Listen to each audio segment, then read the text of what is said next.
That's how you create all businesses, but that's how you create really successful ones is find a problem and fix it. It helps if it's your own problem. I had all the time and no money, so I used my time instead of money. Now I have the money and no time. Wow. How could you create harmony? Is it possible? Boundaries, not saying yes to everything. You can't do it all. I'm not an octopus. I only have two Yes. arms. Yes. So are we going to add more to it by you being like, woe is me? Or are we going to Mhm. actually like make some progress and be successful? I'd like you to choose the latter because we don't have time to waste. We already started 10 steps back in this race. Let's pick up the pace and let's use like our differentness to get us ahead. Sabrosura pa' tu que. Hello, everyone. This is Bum, the Café con Bum, the bilingual podcast that features Latine and people of the global majority who break barriers, change lives, and make the world a better place. Welcome to episode 363 of Café con Bum. Today, we have a conversation with Ciera Rogers. Ciera is known for being an outsider, and she likes it that way. As the founder and CEO of a multi-million-dollar brand that caters to curvy women, she carved her own path as the founder and fashion entrepreneur, becoming a beacon of body positivity and a symbol of a non-linear career path. Her story is not just about success, but about creating a space for herself and others who often find themselves on the outside of our society's norms. Listeners, this conversation with Ciera was actually a lot of fun because we explored various parts of her story, and at the same time, we also discussed various things that may affect us in some way. And how could we overcome them? How could we use being on the outside of the expectations to our advantage? So I won't delay this interview anymore. Here's my conversation with Ciera Rogers. Ciera, welcome to Cafe con Pam. Thank you. How are you? Where are you tuning in from today? I'm in Los Angeles. So you're not traveling? You're home? I'm home. Yeah. Or like, I mean, Well, home was originally Houston. But I guess yeah. now I can call home LA. It feels, weird, but both are homes. Both are homes. So the first question that I always ask is, what is your heritage? I'm Creole, black. I'm black. And you grew up in Houston? I was born in Port Arthur. It's a small town outside of Houston, and then we moved to Houston when I was like 8 or something. And you grew up with a single mom? Yep, my mom and my sister. It was just us trucking along. Mm. So you recently wrote a book, The Outsider Mhm. Advantage, and frankly, you share a lot there. So I don't want to spoil it with all the stories that you share. I'll ask from there because you share literally, we get to know you in very deep levels. And I love the storytelling of it Thank you. because we get to, I'm imagining, your middle school friends and Mhm. how their clothes are pressed and They had it all together. yes, yes, yes, for sure. So we're going to dive a little bit into your story. How was it for you to grow up with a single mom and also coming from a place where things were not, we could say, quote, handed to you? It was, children adapt is what I always say. Like, so in the moment, I felt like, that was my norm. I'm not used to having a dad or like Yes. a stable home or anything like that. You don't really know like how different you are until you start school. And I Yes. think when I started school, I was like, "Oh, wait, like you guys have like a dad and a room and Christmases and you don't live in your car and stuff. Like that's cool." Yeah, I guess that's how it works, huh? Yeah, so yeah, it was definitely like my mom hustled a lot, so I'm used to seeing her kinda just make things work, but she never was like, she never showed us her stress. I'm sure she was stressed, but she always made us feel like, we're okay, like, we're together, like, tonight we're sleeping in a car, but we're safe, you know what I mean? Like, she was really good at making us feel safe. For sure. And like, I also grew up with a single mom. So do you agree that, to your point of children adapt, Mhm. something that when I think about it, you don't know what you don't know. And so Right. until, like you said, One thing that happened to me, for example, was Father's Day. That's actually coming up. I know. I ignore it. No.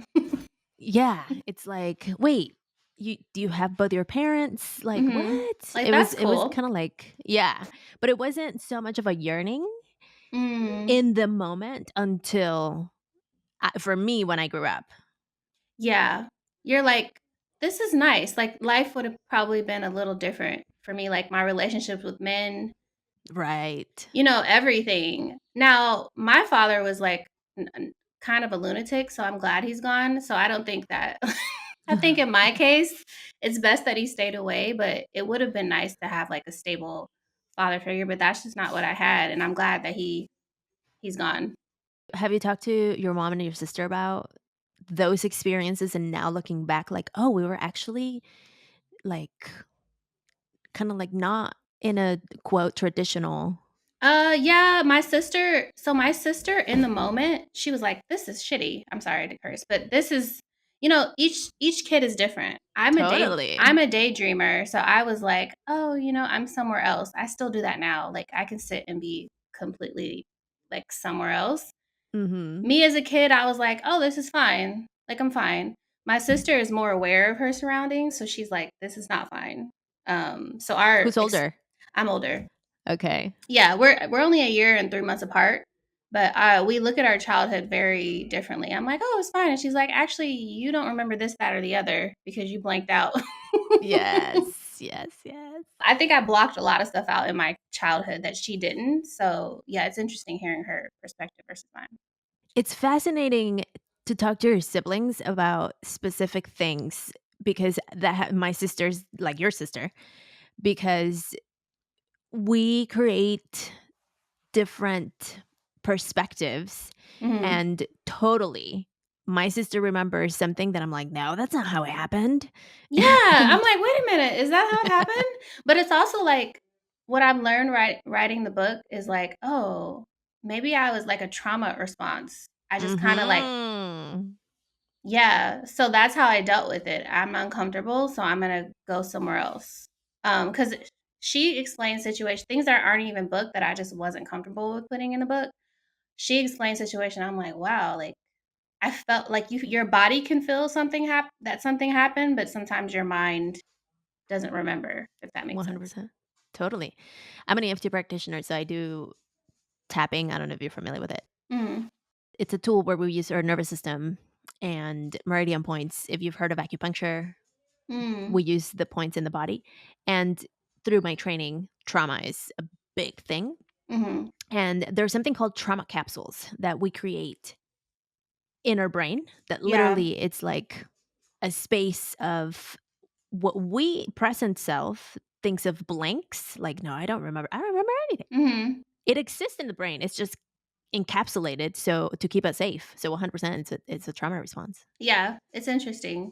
I was watching this show, it's called The Crowded Room. I don't know, a lot of people haven't watched it, but it's Uh-uh. about, the guy who plays Tom Holland, who plays Spider-Man, but Uh-huh. his trauma response is developing different personalities. Wow. Yeah, so he's like, "This person went through it, I didn't go through it."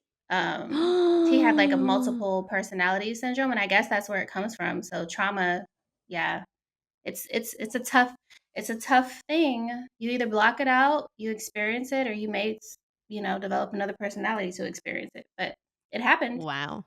That's fascinating. Because there's also with the work that I do inner child work. And so I could see that, like different parts of your inner or of your different ages of you experience different things and they might have a different personality. Mhm, for sure. And that's something that you talk about is trauma and using your trauma. Mhm, as a motivator. Mhm. Tell me more about it. That's the tool. That's what I want you to learn, but while you're in it, it sucks. You know what I mean? So you're not thinking like, "I'm gonna use this as a motivator. I'm gonna use all of these as skills and tools to become successful." I think when you're out of it, you understand, like, now I'm like, "Oh, I have all these trigger responses because of my trauma." It's kinda like a reflex. So that's how I mean, my trauma is rooted in being poor or poverty. So that's why I'm such a good hard worker, and that's why I have built this sustainable business, because of my trauma of not wanting to go back. For sure. So You found yourself in LA. Yeah. Why LA? My sister moved out here. So I First? Yep. I went to college. My sister went to college for 1 year, and she was like, "I don't like this." But I went to college, I graduated, so I thought, you know, everything would be fine after that. I would get a job and, life would start. That's not what happened. I couldn't find a job. I don't know if I'm a terrible interviewee or something, but I just like, no one hired me. But my sister is more like a risk taker, and she moved to LA. So after she moved to LA, I followed her here to see if it would work out for me here. And it didn't the first year, but we're here now. And it didn't, and you had to use your resources. Yeah, my resources at the time were just thrifted clothes. 'Cause Mhm. we thrifted, like, our entire lives just because we couldn't afford like, I used to have to get my uniforms from, like, Goodwill and thrift stores. My mom, like, whenever she was a stylist, she would use thrifted clothes to style, so that's just what I had. So when I got out here, that's literally, like, all I own, so I started selling those clothes, and that's how the brand started. But it didn't just take off. It took a minute. So you almost got, like, evicted from your roommate. Yeah, I was on a couch. I was on a lovely couch, which was interesting because I was like, "Dang, like I did all the right steps. I'm the one that went to college. I made all the good grades. Like, Right. why am I on the couch?" My sister was actually doing well in LA and she didn't do all those steps. She's more like, I don't feel like finishing this or finishing that. I'm gonna try this or try that. So it was more like a little envy, like, dang, like, I did everything and I'm the one on the couch. So yeah, after a while, I was about to get evicted and I'm like, "No, I'm not going back to be homeless." So I had to figure something out. And so you literally started doing what you knew how to do. You posted a picture on Instagram. But tell me about the 2 lists that you made. How did that come about? I think it's important to know what you're passionate about, but also what you're good at, because a lot of people are passionate about things they're not good at. And there are a lot of and there are a lot of people that are good at things they're not passionate about. Like they're in workspaces where they're just like, dang, like I've always known how to do this, but I lack passion. Like I'm not happy. Mhm. Me, I'm like, if I'm good at something, I become passionate about it, but that doesn't resonate with everyone. So I had to make a list. And what I was good at was clothes. I'm like obsessed with women's bodies, sizing women and making things look good on women. And I'm also passionate about it. So that worked for me. And you started with yourself. So it literally you were styling yourself, Mhm. and then you started posting and then started selling the things that you were thrifting. Yeah, I basically found a problem and fix it. I mean, that's how you create a business. I mean, that's how you create all businesses, but that's how you create really successful ones is find a problem and fix it. It helps if it's your own problem. Right. So my own problem was I couldn't find affordable clothing online, especially when the commerce was picking up for curves. Like I could just put it on and not have to tailor because obviously I can't afford a tailor or anything like that. So I found a problem and I found an open space in the market and I grabbed it.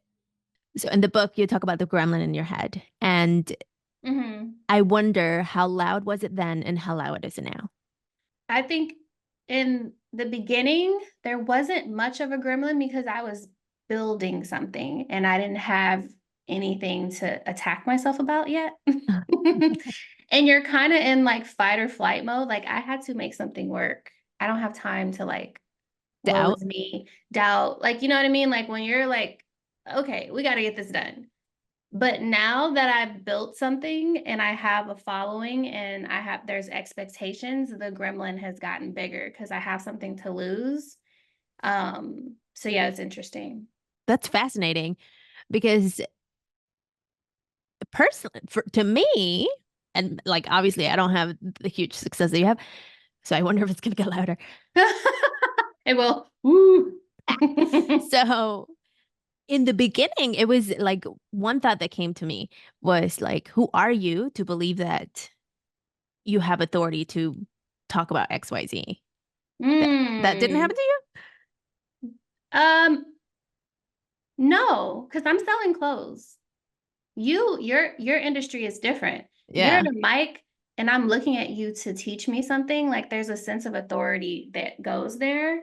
So yeah, I'm doing something visual right now. I hadn't built the community yet where I had like something to stand on, like I'm an entrepreneur and I'm successful and let me teach you how to.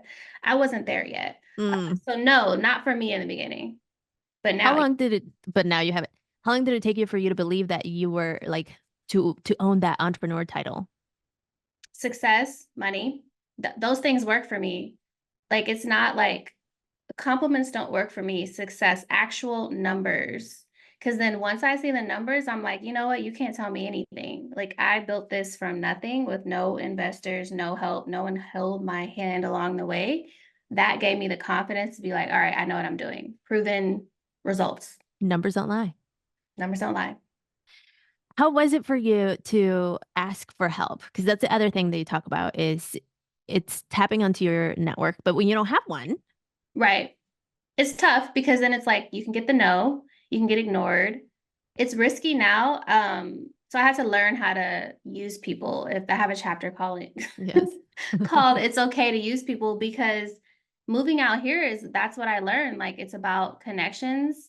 It's about what can I get, and it's not even like a negative like thing. It's like all right, give get.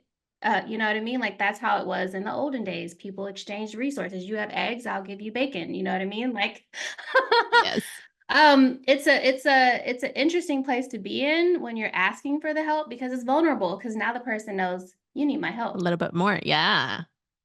So how do you overcome that? Um, for me, it needs to be equally beneficial. So, like, if I were to ask you for something, I know that I can give you something in return. You That's come just in my with your offer. I come in with like, hey, like I can't do this, but I can do this. Like, can we exchange? Or I do small asks. Something that if you said no to it, you would just be like an a-hole. As your hat says. You know what I mean? Like either small ask or I can it's something equally beneficial or I've done something for you in the past. It just has to make sense for me. Not to say that you shouldn't be able to lean on people that love you, but when it comes to strangers, what makes me more comfortable is if I could give something back. And on that token of now your network, did you have any mentors besides your mom? No, not really. It's interesting. It's interesting you asked that because someone just asked me that yesterday. I think it would have been nice if I had a mentor, but also not having one forced me to be really creative. You know what I mean? And that's why I think not having someone hold your hand, not that that's what a mentor is. I don't know. I've never had one, but I mean, your mom was your, you always talk about your yeah. mom. No, my mom is like my inspiration, but she wasn't like, Ciera, this is how you set up an online store because I've done it before. You know what I mean? Like Right. I had to kind of figure things out for myself, but while I was figuring it out, I was forced to be creative and come up with other ideas. So for me, it benefited me. I think. I hope. I mean, obviously, yeah. Hmm. So do you think you've had maybe indirect mentors, like people that you looked up to? Like maybe not you'd sit down and have a one-on-one, but I'm inspired by everybody. Like I'm an internet girl. I'm always on the internet. I'm always looking at like other brands, what other people are doing. Like even like all the podcasts I've been on, like the way that you guys have built your audience. I don't know how it's done. Like I'd like to learn. I think everyone can be my mentor. I mean, I'm forcing it because I'm like, I stalk people online. I'm like, how did you come up with that? And when did you start? So I guess I have those type of indirect accidental mentors. yeah, especially for people like us that don't necessarily have can tap onto like, hey, uncle, you built this Uh-huh. like, you know, Hey. we have the Mhm. internet. Yeah, the internet. You can stalk anybody and find out. I mean, not, not in real life, hopefully, just on the internet. Right. Right, You know right, what I right. mean? Like if you don't have the resources or the network, build your own, whether it be like other small entrepreneurs, because we all need help. Like no matter what, I can run into any small entrepreneur. They're gonna like need assistance with something because it's hard, like we all need assistance. So yeah. What about copycats? Something also that you mentioned. Oh. Um, copycatting is bad. No. It is.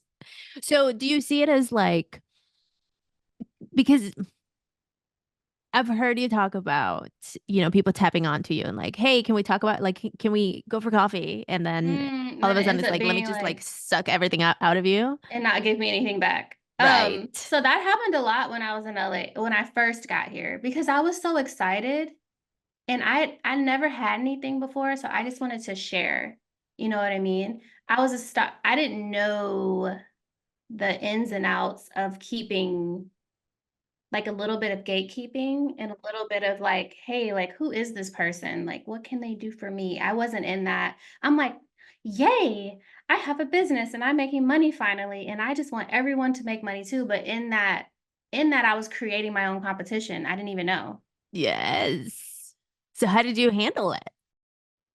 Um at first I got angry because after I saw the first few brands, I was like, why would you do that? Because I always feel like people have the best intentions and sometimes they don't. Because Uh-huh. I have the best intentions. So I'm like, why would you do that? Like, that's mean. Why would you do that? So I learned, people can be mean and copycat you. So I got angry and I started withholding information. So the next person that asked me, I'm like, no, I don't know anything. I don't know anything. I don't wanna talk about it, but that, like, guard up isn't gonna help anyone, it's also gonna, like, keep me angry and, like, why not teach other people how to build other people like me, how to build something, big, so I had to find, like, a median, like, instead of saying no, just figuring out, like, giving enough information to help them, not every trade secret in the entire world, but, helping push people farther along because it's important. Yeah. That's happened to me. I've been podcasting since 2016, and so there's a lot of Oh, like, you're before the COVID podcast. oh yeah, yeah, Oh, yeah. No, this is you've been before doing this. podcasting was cool. Okay. Yes. All right. All right. So you know what you're doing. Okay. Yes. And so I've had also a lot of people like, "Hey, I want to talk to you. Like, can we have coffee?" I'm like, Mm. "Same." I've gotten much more guarded around it, and Mhm. I even created like a pick my brain like Mm. item. Like, pay for it if you want to pick my brain. I love Happy to do that. it. Give me some money in exchange because Yeah. my knowledge, like all the years of knowledge, didn't come free Yep. because it takes time, it takes resources, it takes like me asking for help. Mhm. And so one of the biggest ones that happened to me was when I helped someone build their podcast, and then I've asked for resource like that person has access to other things that I don't. And I'm like, "Hey, you have this. Like, could I get an intro? Mhm. Could I blah blah blah?" Mhm. Mhm. 0. That guards you. And Yeah, that's messed up. so messed up. That's really messed up. Yeah. How long did it take you to go from very giving to getting angry to finding that happy medium? I went from very giving. The minute I saw the brand, I closed up immediately. 'Cause she was quick with it. It was, like, a couple weeks later after our Wow. conversation, and I'm like, "Oh, wow." First of all, not everyone's nice, I guess, like Right. so I became guarded right away, but I think maybe, like 6 months of just being guarded, and then I just came out of it because my I helped my sister start a brand, I helped my 2 of my friends start a brand, and it's like you're building a community, and people that look like you need help, you know what I mean? She wasn't like the best example of a person, but not everyone's like that, so but I love to pick my brain. I mean, you should be getting paid for your knowledge anyway, and I sometimes feel like our own people approach us like it needs to be free, but Right, because we're the they would same. pay like a white guy. Like, well, Mhm. I'm gonna pay him, Exactly. but I'm not gonna pay anyone that looks like me or like feels too relatable to like give me knowledge. And that's not fair. Like you should get the same treatment as everyone else. I agree, and I think that's in a way internalized. I don't know if I wanna call it like, it's not necessarily related to it, but it's like authority. It's exactly what you didn't say. Hmm. Because we see a certain person as the, like, The higher authority. it's something we as minorities and as women too need to get over because there is like a once a white guy gets up there, then now it's like, okay, he knows what he's talking about. I'm gonna like it is a sense of authority, but it's the world. It's like we've been brainwashed for so long. We gotta unbrainwash ourselves, really. We Mhm. do. And frankly, I think this is for the listeners, like, if you think about the white guy that you're looking up to that's selling you the $5,000 call, Yeah. you don't know what resources he was handed to, like, even if Handed, they say I'm saying, literally. yeah, you want someone who built that from the ground Right. up that didn't have, like has grit and it's like, dang, like how did you want a hustler? Because yeah, if it was handed to you, then why am I listening to you? All you're gonna do is give me advice based off of Like I watch people like designers give designer advice like, "Oh, just like use your friends, but your friend is Kanye. Right. My friend isn't Kanye." You know what I mean? Like you are speaking from an insider like perspective and I can't even hear you because your advice I can't take it. It doesn't work the same. And so that's why I love thinking like horizontal connections. Mhm. Yes. And to your earlier point, always think about how could you pass it back. We need to build everyone up, but especially your own communities because it's like it's really important for people to see people that look like you doing and coming out of something. Because while that you're in it, it sucks. But looking at someone come out of it's really inspiration. No, yeah. Totally. So, okay, let's take a quick coffee break. Okay. Sabrosura pa' tu que que. So, Ciera, do you drink coffee? We were talking about caffeine earlier. I'm a matcha girl. Matcha. Yeah, I switched to decaf last year because my blood pressure was high. And I said, and then a doctor tried to put me on blood pressure meds, and I said, no, I'm okay. I'm just gonna lower my salt intake, lose like work out more, and I'll do less caffeine. So with that, I started to now matcha does have caffeine, but it's less Yes, it caffeine. does. I know, I know. I'm looking like, No, it does have caffeine, but less caffeine because I was doing too much with the coffee. I was having like 3 coffees a day. Like, why? It was bad. I would start the and morning with coffee and not water, which is terrible. yeah, Water before coffee. water before coffee. I'm trying, and it makes a difference, actually. I think it should be coffee should be your reward after your water in the Ooh, I love morning. that. I love that. That's like a brainwashing. Okay. One I'm of the brainwashed. things that's a great way to brainwash myself.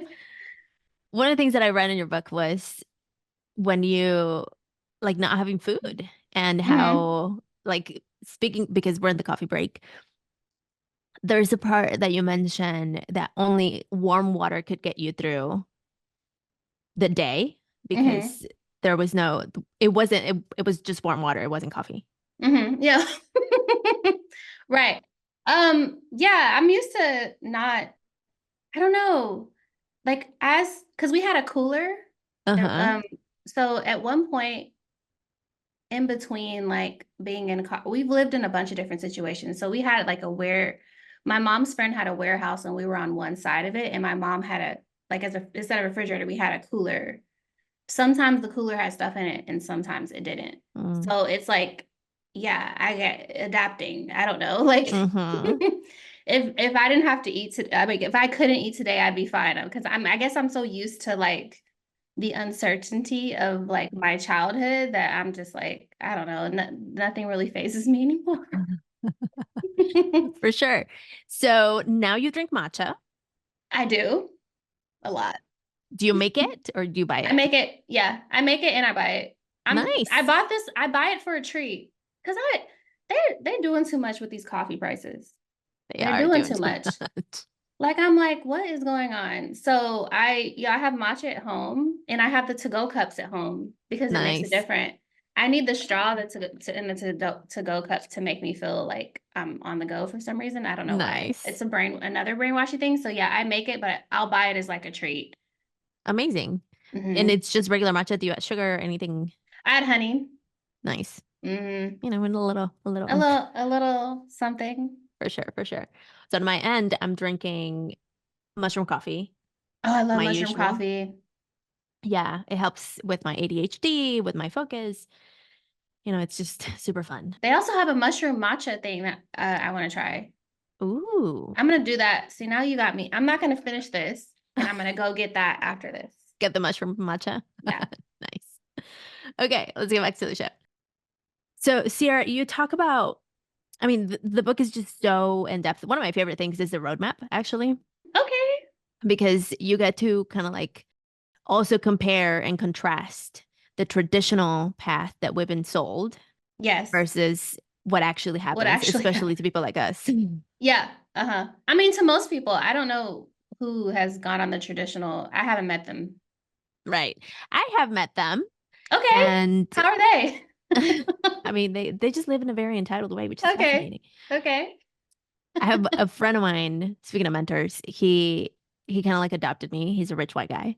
And Lovely. yeah, it's really interesting. It's fascinating to like once every quarter, sometimes every month, we just like meet for and have Mhm. like a beer. And literally it's like he gives me 1 hour of his time, Mhm. tells me stories about like just nonchalant things like Mhm. because I'm like, hey, so what's new, And he's like, oh, so I just did a we just closed an acquisition and I got like 2 million. I'm trying to figure out what to do with Oh, it. yeah. And No I'm big like, deal. my bank is open, if you just want to like Could drop throw it some in coins in there. there. But he's not giving like that, which not that I would want it, but it's just We want fascinating it. to I mean, it'd be nice. It'd be nice. But it's just really interesting for me to like witness someone who lives in such ease in the world. Yeah, it's nice to watch. It I don't even know if I find it motivating because it's It's like not. I mean, it's not motivating like I would want to be like him, but it's motivating to see there's that level of success to achieve. there's that money out there. Yes. That's the motivating. But the path, I'm like, I can't be motivated by it because I never had a chance at that path and I didn't have that path. So I can't base anything off of it. It's not set up for us 100%. No. I Mm-mm. mean, even witnessing this man walking into the brewery, for example, Mm. like from those little instances, I'm like, oh shit, like I'm waiting for the person to come out. He's just walking through, Yeah, like, yeah. Just walking into a room. I just started noticing that. I don't know if because I'm a daydreamer, but because I live in like I work in Toluca Lake and it's very, everyone looks the same kind of. But when I mm-hmm. walk in, I'm in my daydreamy head, I'm just like moving, but then I'm like, wait, I'm always the only Black person. Yeah, So I'm like, damn, I have like a presence when I walk in that I don't even know. Like whether that presence be like, oh, she's nice looking, or oh, we don't ever see Black people, or like right. whatever She's that is, different like it stands out. But that's like an edge. for That's sure. what the book is really about. Is like it's not about it's like noticing, like, you know what, I need to use this in some kind of way. Like I'm in a room with a bunch of people that look alike and I stand out for this very reason. And Mm-hmm. that, yeah, I just noticed that. I noticed that this morning. I'm like, wait, I am the only Black person here. I stand out, which I like that you brought that up because I think there's two perspectives in the world from people like us that didn't grow up with like the resources and the handouts. Hmm. One is the victimhood, like, oh, everything's against me and Yeah, I don't not have the helpful. resources Hmm. and there's a lot of that commentary and a lot of those beliefs that kind of like keep Hmm. people down. Yeah. And then there's the outsider, like you, perspective Hmm. that is like, well, let me just own it. The thing is, you don't have a choice. You look different already, or you just don't have the clothes, or you don't have the money. You can't make that change. So, are we going to add more to it by you being like, woe is me? Or are we going to Mm-hmm. actually like make some progress and be successful? I'd like you to choose the latter because we don't have time to waste. We already started 10 steps back in this race. Let's pick up the pace and let's use like our differentness to get us ahead. And this is why you wrote the book. Yeah, like let's please all do it. Has your sister read the book? My sister has read the book. Yes, What were she her was the person. thoughts? She was the person. Our different Yes, experiences. that's why I'm curious about it. She's like, you don't remember this or you don't remember that, and I'm like, no, I don't know, because a child's memory is different. Like we could make up things, or like even talking to my mom. My mom was like, actually, we were there for 2 days instead of 3 days, or like we were in this situation versus that situation. But yeah, it's each family member is different. Everyone's memory is different and trauma, For experiences are different. sure. So for people like your sister, for example, who remembers all the things, they might just be Hmm. like, well, it's painful. Yeah, like my sister's relationship with my father is completely different because my sister wanted him around. He Mm. went to go find him. I didn't, I was never like, go find, because after I heard about the story that's in the book, I was like, I don't want to meet this person. No, he sounds weird and I'm okay. But my sister yearned for a father. So she wanted him, but he didn't, when he came when he came around. He didn't want her. Oof, Her relationship with everything is different in this book.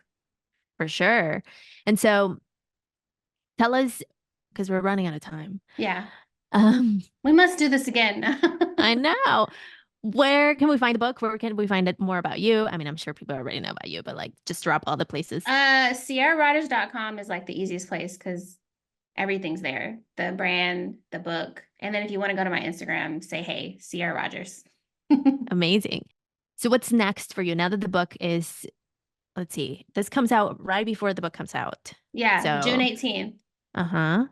So Um, listeners, get a pre-order. yeah, get a pre-order Pre-orders or meet work. me at the bookstore. No, I'm not gonna beat Yeah. everyone, Are you doing a book but tour? I'm doing a book. I'm starting here in LA and then I'm gonna go to Houston, but that's all I have planned for now. But I'm open to moving everywhere else after that. So yeah, what's next? I don't know. I think I'm so like because I'm so busy. Like I have babes. My mom is still like kind of sick. She's like in and out of the hospital. And then I also have the book. So I think right now everything's just happening and I can't think. So once I'm able to climb up, then I'll be able to make some new goals to accomplish. Totally. So when it comes to your brand, Hmm.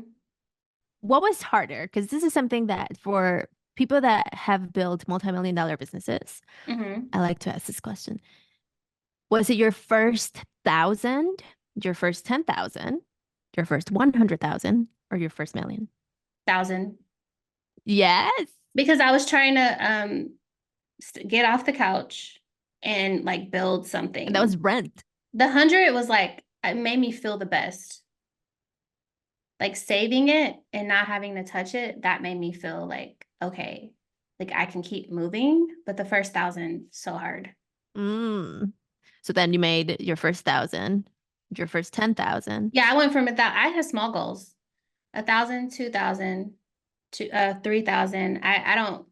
I like small goals because I just think that it's like more opportunities to celebrate yourself. How do you make sure that the goals are achieved and not sabotage them?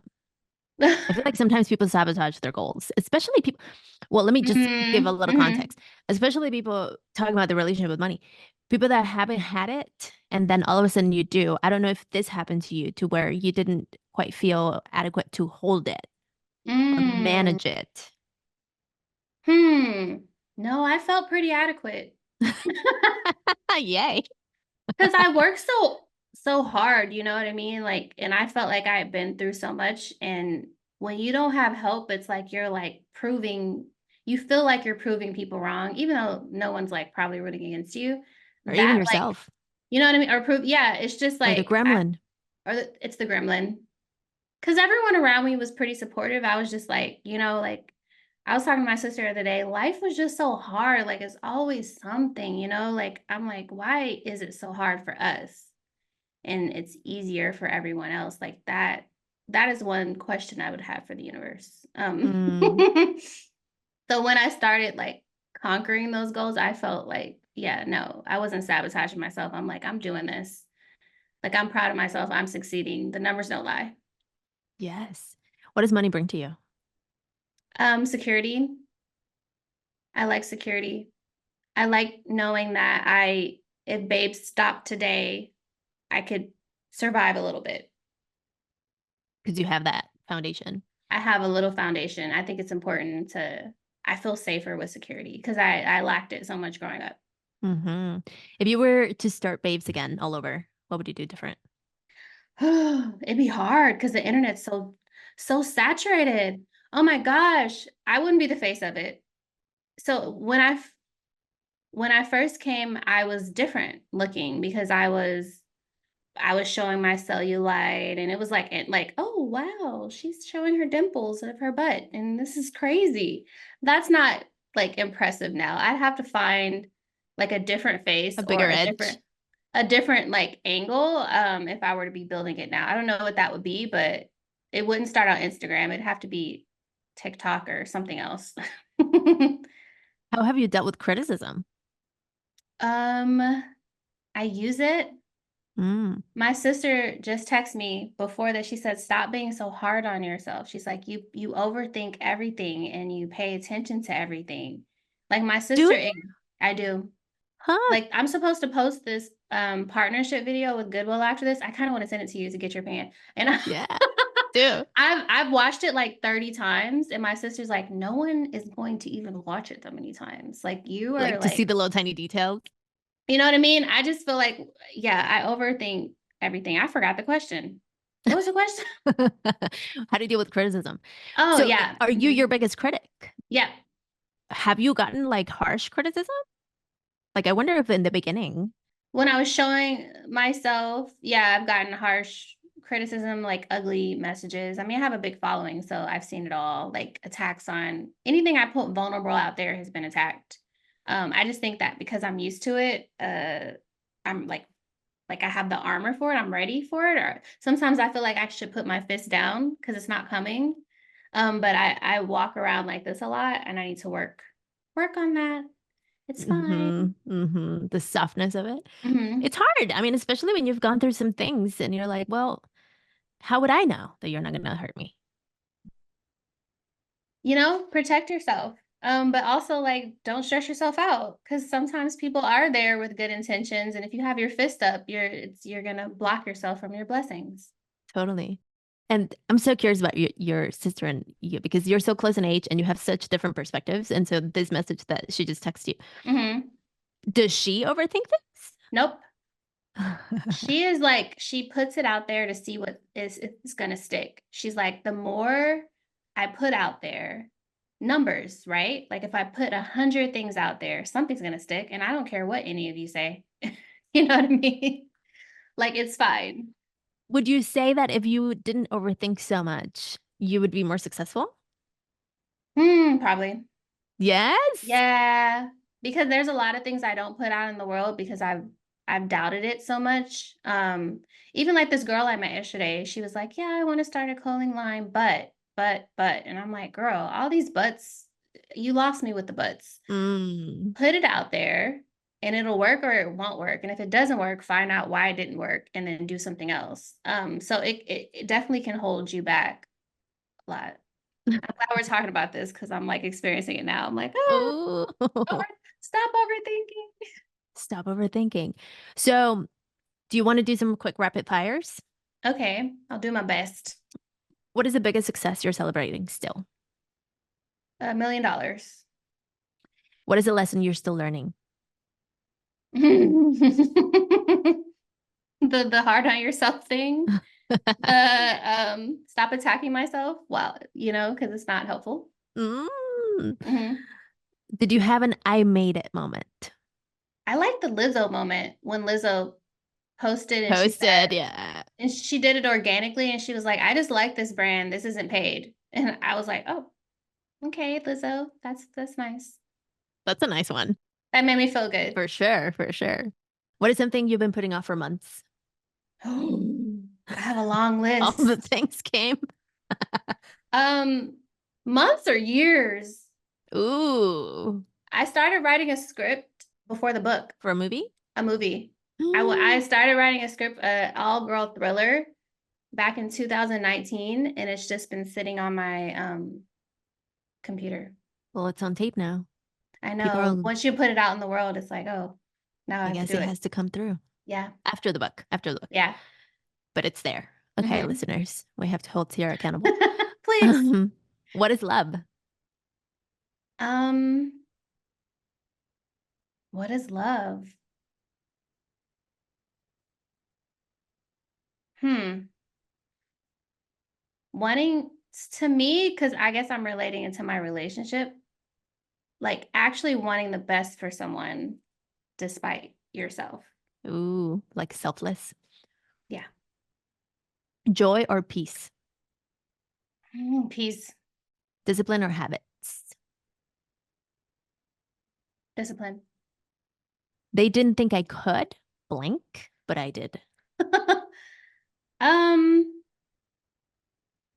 don't know if anyone thought I don't have that. Like they didn't think I could thing.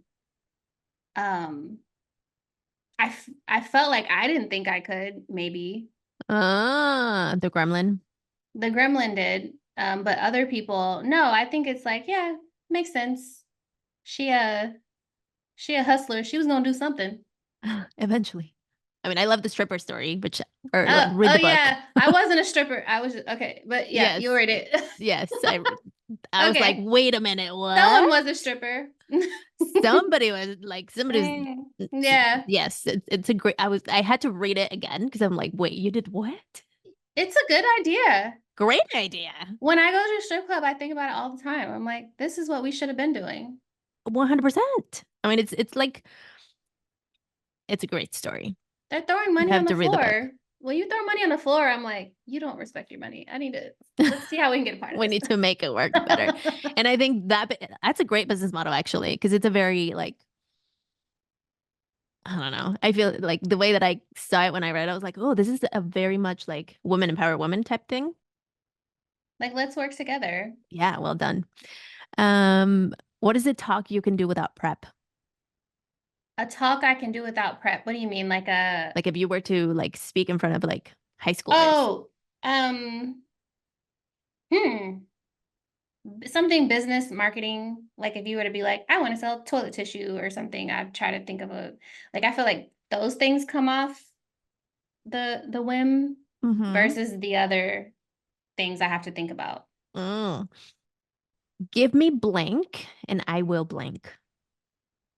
Give me an open space in the market and I'll give you a business for Yes. it. What are you willing to fail over and over? Fell. Mm. Willing. Fell? Willing fell. That's a tough. What am I That is a tough willing one. to fail? What am I willing to fail over and over? Arguments, debates. Mm. Usually I'm like, what's your point? We love each other.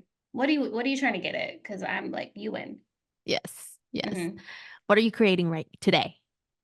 Today, Mm-hmm. I'm working on my summer collection. It's like a dress right behind this computer. I wish I could turn it around. How fun. And your post.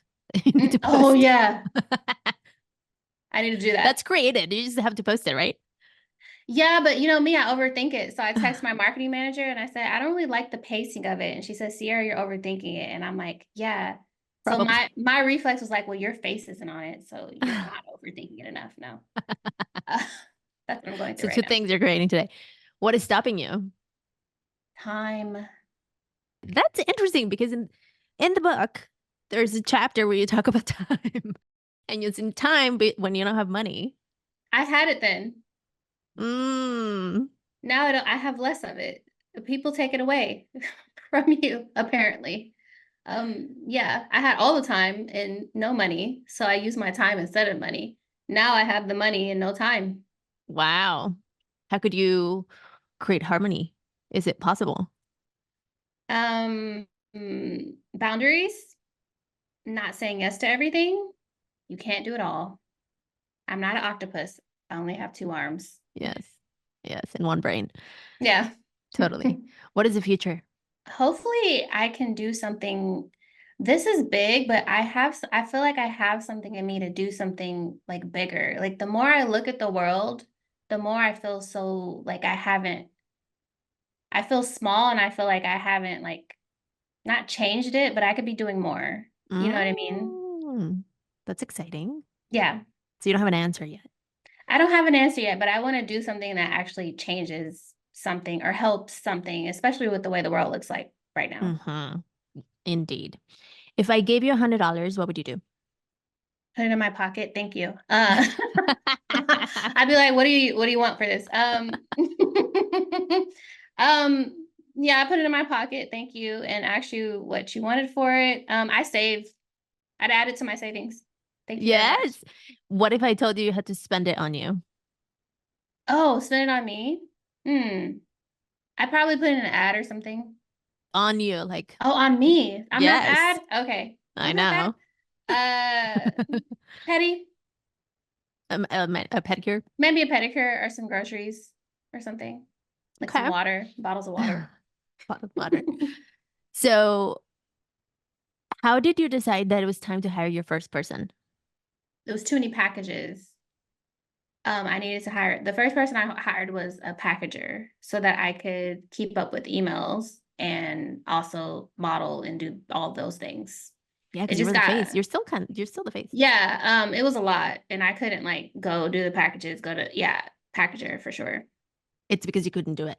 Like it was just like I couldn't do it. I couldn't keep up with that. At first, I hired someone to help me because I felt like, oh, like us. And then after a while, I was like, please, you take do it it. over. Nice. If you had a magic wand, what would you fix in your business? I don't know if this is the algorithm on Yes. the internet. I'll fix it. Everyone wants that fix. You're welcome, everybody. Yes. I'm still giving. Yes. You're still doing it for the world. Yeah. Last 3 questions. Do you have a remedy you want to share with the world? My mom, when she first started getting sick, she would do like olive oil cleanses to clear out. So that's my relationship with olive oil. She would drink it. It's Wow. disgusting. Yeah, it's really, really bad. But if you drink it, you're gonna Get clear. cleansed out. It's hard though. For sure, I bet. It's I really bet like nasty. yeah. Yeah. It literally like all the gunk. Okay. So for those of you who may want to get a Good nice solid luck. cleanse. Yeah. Good luck. Yeah. Do you have a quote or mantra that you live by? So this one is probably hard because the book is full of affirmations. Yeah. I picked one. Yes. This is my one. I can learn to do anything.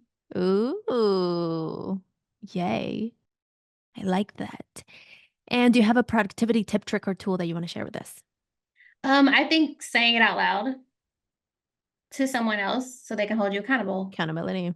Yeah. Make sure you have that friend that's annoying that's like, oh, I thought you were going to do this, huh? What happened with that idea? Right. Tell that friend. Yes. Everyone has one of those. If not, find one. Yeah. Because it is really helpful. I concur. Very last question. I know I said 3. How are you taking a restorative pause? Restorative pause. What do you mean? Something that restores you, resources you, but a pause. So it has to be not work. I do it on my drives and I go on D&D. Nice. And I act like I'm on a podcast. I literally lie. And I say, I'm going to be on a podcast from 3 to 5. And I turn my phone off and I do it on my drives. And then when I'm ready to come back to the world, I'll come back. I like that. Do you ever wonder like, ooh, am I missing? Do you get FOMO from that? Luckily, like I have like backup. So like if something happens with my dog, my boyfriend has it. Something happens with my mom, my sister. That's why I tell those people. Because I do have anxiety. I still check my phone during the D&D. I don't know why I do that. I'm like, just in case, just in case. Yes. So I'm not completely disconnected, but no one's expecting a response, which I like. Nice. I do. I set my D&D because of my anxiety as well. I set my D&D for my family to get through. I used to have that. Now but it was still too much. Well, because they're the ones calling. Hello. Right. Yeah. I understand. Well, Ciera, thank you so much for coming to have a Compam. We'd literally stay talking for a long time, but yeah, this is awesome. I know you're busy. Yeah, this is glad. good. Yeah, Yay. this was easy. I liked it. Yay. And everyone, get the book. The Outsider Advantage comes out June 18th. Of course, get it before. Pre-sales help authors all the time. They do. I'm just learning. I didn't know that before. They affect your placement in the store. They affect how many books each store is going to order. A book will only order 1 book if your pre-orders are low. Yes. You have to like prove your There's a proof of concept. World. Yeah. I know. So listeners listening before the book launch, definitely order your pre-sale because it does. I've interviewed hundreds of authors and a lot of them don't know this, which is wild to me. Why is your publisher not telling you this stuff? I didn't know this because I'm a new author. Yeah, but it would have been nice to know. Yeah. Because then your push for it would have been bigger in the front. Also my people, even my aunt is like, no, I don't want to pre-order. I want to get in the store. They want to make it an event. People just want to wait. I think is the problem. But pre-order, I appreciate if you wait too. You know what? It still counts. It still counts. I just want you to get the book. Yes, get the book. Ideally pre-orders, I will say. Yeah. Ideally pre-orders. Because the other thing, one thing that I do personally, because I do like if I'm going to see an author and get a signed book, is like get the pre-order. It won't come on time. But gift the book, the pre-ordered book. So I Yes. gift that one, or I do a Mhm. giveaway or whatever. 'Cause I think like, "Oh, I don't want 2 books," you know what I mean? You can always gift it. A book is a great Yeah, like for thing to have. sure. Yeah. Yeah, I have like a couple of books in my bookshelf that when I need a gift, I'm like, Mhm. Or do the little book drop-offs, the ones that are on the like, they have them along the yes, the alley. free libraries. Yeah, and then the other day, my sister we passed by a homeless guy, and he was like, "I want a book." He's like, "I need something to read." But I don't you didn't even think Wow, about that. totally. See, Yeah. there's ways. There's ways. Yeah, Well, there's Ciera, ways. thank you so much for coming to Cafe Con Pam. Thank you. Okay, this was awesome. All right, listeners, that was my conversation with Ciera. I really hope you resonated with this episode. Tell me what you loved and enjoyed. Of course, screenshot and tag us. Let us know what part of this episode was useful and helpful to you and your journey. I feel like, frankly, we had a lot more to talk about, but maybe we'll bring Ciera back. I don't know. We'll see. We'll see if she has time. She's very busy. Maybe one day after the book launch. But Awena listeners, thank you for being here. If this is your first time, I hope you enjoy this show. Subscribe, follow, make sure you click all the buttons to stay connected because it also helps the show and the visibility of the show. If you want to leave some stars, that always helps. If you want to drop a thumbs up, if you're on the tube, if you are on a podcast listening app, dropping some stars, leaving comments also is very helpful. Of course, screenshot and tag us at Cafe Con Pam Podcast on the socials. And let's stay connected, cafeconpam.com. That's where you can find all the episode notes for this specific episode and other episodes. All the links and all the things, you can find them under cafeconpam.com/listen/363. You don't have to remember that. It will be there. Just go to cafeconpam.com and we'll be in touch. Thank you, listeners, so much for being here today. Y como siempre, stay shining. Sabrosura pa' ti que